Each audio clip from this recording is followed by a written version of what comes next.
So we've done inverses algebraically. Now we're going to do inverses graphically. Okay? So the steps that we're going to do, for this first problem, we're going to plot the points from table 1 on the graph.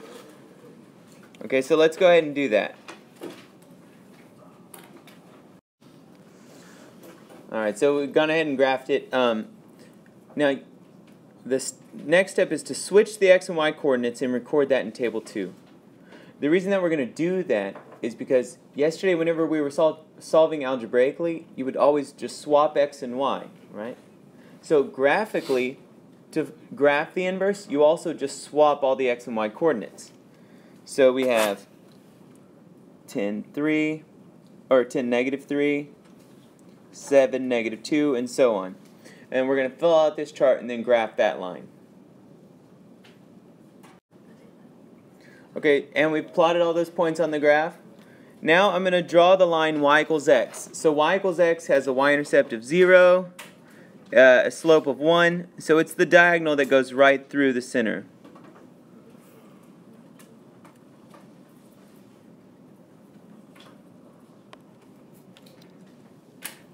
Okay, and we're going to look for patterns. So what we should notice about inverse functions of each other is that these lines are reflections of each other over the line y equals x. If you reflect this part of the line over y equals x, you'll get this line. If you reflect this part of this line, you'll get this line. So this black line ends up being the line of symmetry between these lines. And this y equals x, let me write that.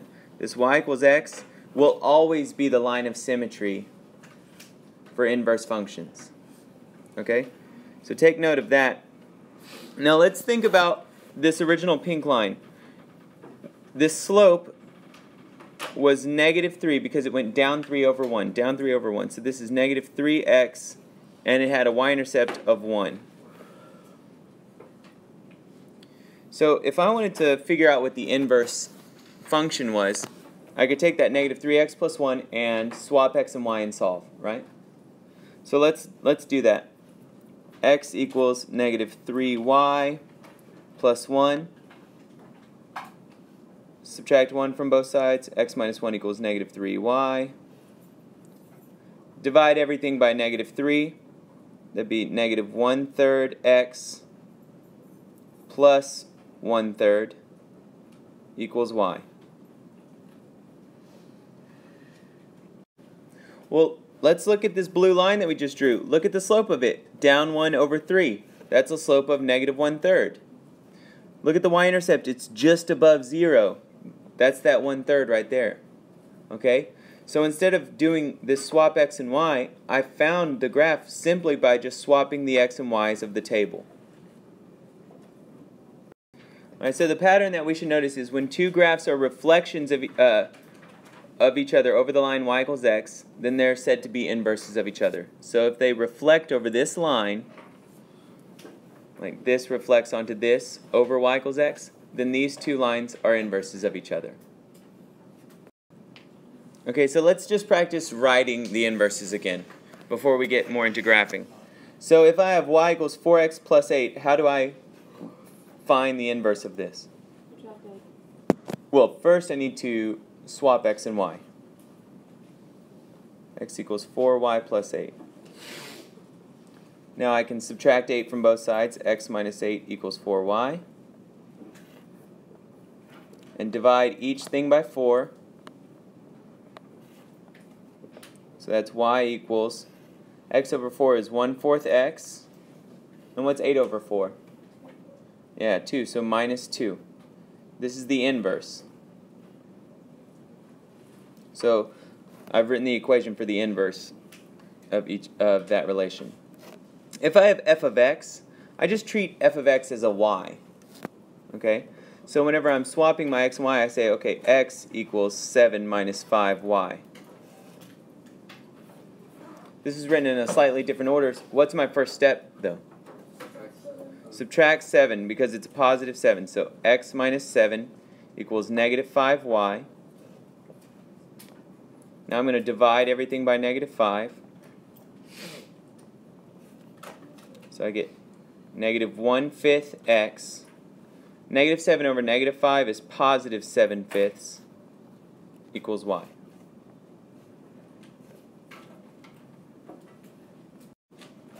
Okay, finally we have y equals 8x squared minus 6. So x equals 8y squared minus 6. And add 6 to both sides. Equals 8y squared. I can't take the square root yet. I'm going to divide everything by 8.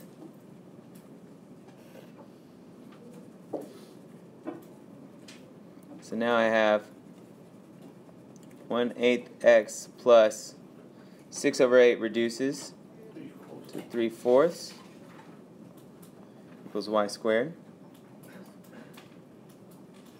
And now I can take my square root of both sides, and I need to remember to put plus or minus the square root of 1/8 x plus 3/4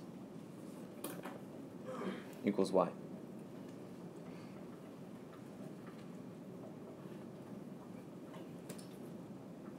I'm sorry, I should have drawn this square root a little bit longer because it needs to be the square root of the entire side. Alright, so I'm going to show you two different ways to do it graphically.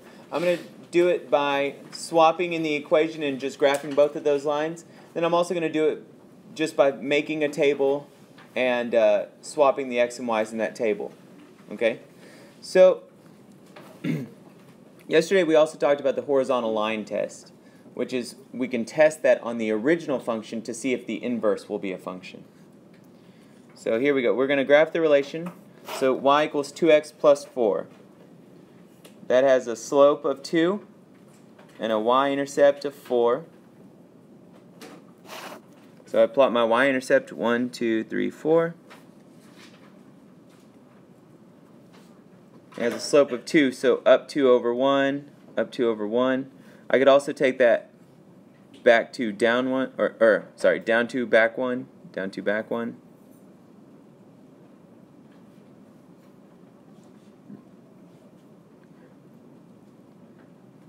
And connect my dots.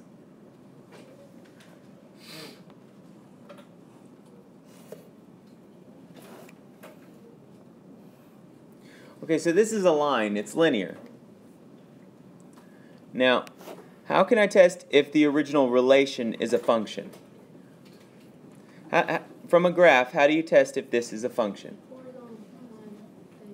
For the original, we have to use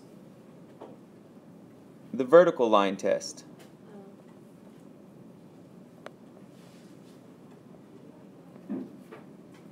So if I were to just draw a bunch of vertical lines, would any vertical line ever hit more than once? No.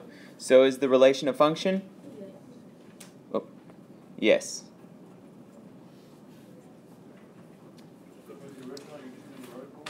For the original function, you just use the vertical line test. Now, if I want to test is the inverse a function, that's the horizontal line test.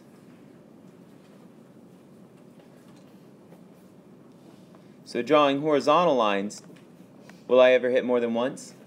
No. So will the inverse be a function? Yes. Now once you draw the inverse, if you want to check if that's a function, then you go back to using the vertical line test again. Okay, so let's actually, we're going to write the equation of the inverse and then graph the inverse on the same set. So, to write the equation of it, I'm going to have to swap x and y.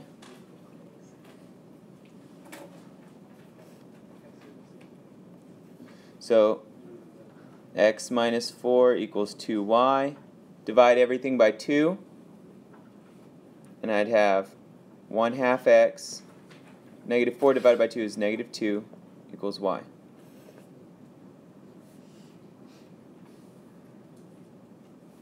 Okay, so just for my graph, I'm going to label these. This is 2x plus 4. And now I have 1/2 x minus 2. So I go to negative 2. My slope is 1/2, so up 1 over 2, up 1 over 2. I'm also going to look over here where they intersect.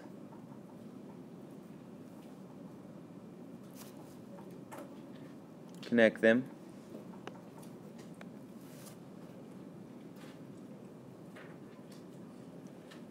Okay, so this line is y equals 1/2 x minus 2. Okay, that's the inverse of 2x plus 4. So let's just think about this. I have the point 0, 4 on my original function. So if 0, 4 is on the original, what point should be on the inverse? If we have 0, 4, what should be on the inverse? 4, 0. Right, you just swap them. And look, there's 4, 0. I can test negative 1, 2, so I should have 2, negative 1, and I do. What line is the axis, what's the line of symmetry between these two? Y equals x. Let's plot that.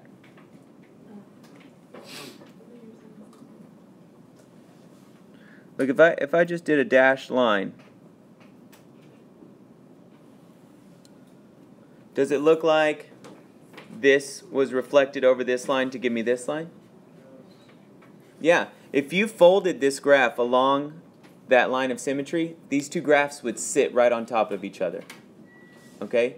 That's another way you can check. You can just fold the graph right down the middle, and if your lines sit on top of each other, then they're inverses of each other. Okay, and look, checking with the vertical line test of my inverse, it is a function, so we got it right using the horizontal line test. Okay, so this time I'm going to do it by making a table since I have a quadratic. So f of x equals x squared plus 1. So I'm going to make a table of x and y values from negative 2 to 2.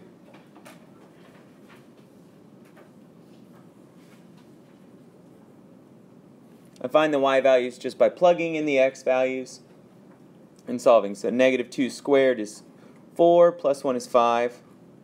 Negative 1 squared is 1, plus 1 is 2, and so on. I'm sorry, yeah, that's 0, 1, because the graph had been shifted up 1.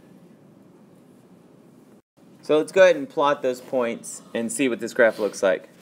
Negative 2, 5, 1, 2, 3, 4, 5. Negative 1, 2, 0, 1, and just reflects right on the other side.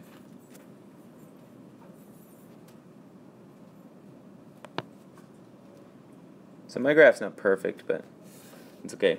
I've got my key points. So, is the relation a function?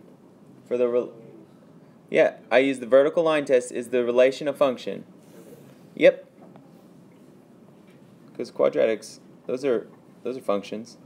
Now, using the horizontal line test, will the inverse be a function? No. Okay. So I can find the equation of the inverse because I'm told to find the equation. So let's do that, but then I'm going to show you a different way to graph it. So to find the equation, I swap x and y. So x equals y squared plus 1. So x minus 1 equals y squared. Whenever I take the square root of both sides, I get plus or minus the square root of x minus 1 equals y. So this is the equation of the inverse.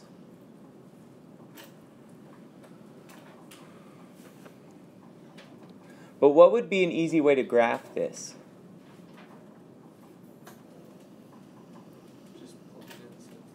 I can just swap the x and y's.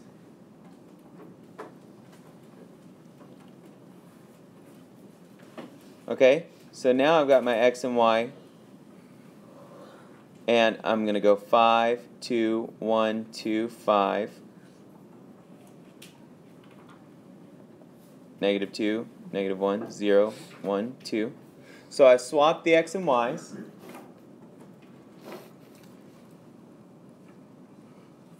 So at 5, I'm at negative 2 and at positive 2. 1, 2, 3, 4, 5. At 2, I'm at negative 1 and 1. Yeah. Then at 1, I'm at 0.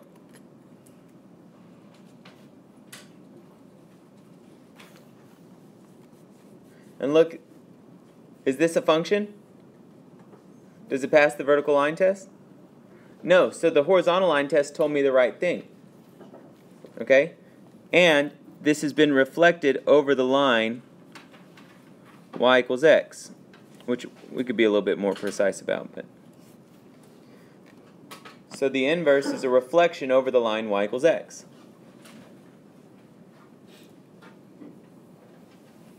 And we made it easier on ourselves to graph because all we did was take our x and y coordinates and swap the x and y's, which you can do every single time to graph the inverse. Okay? And that's all.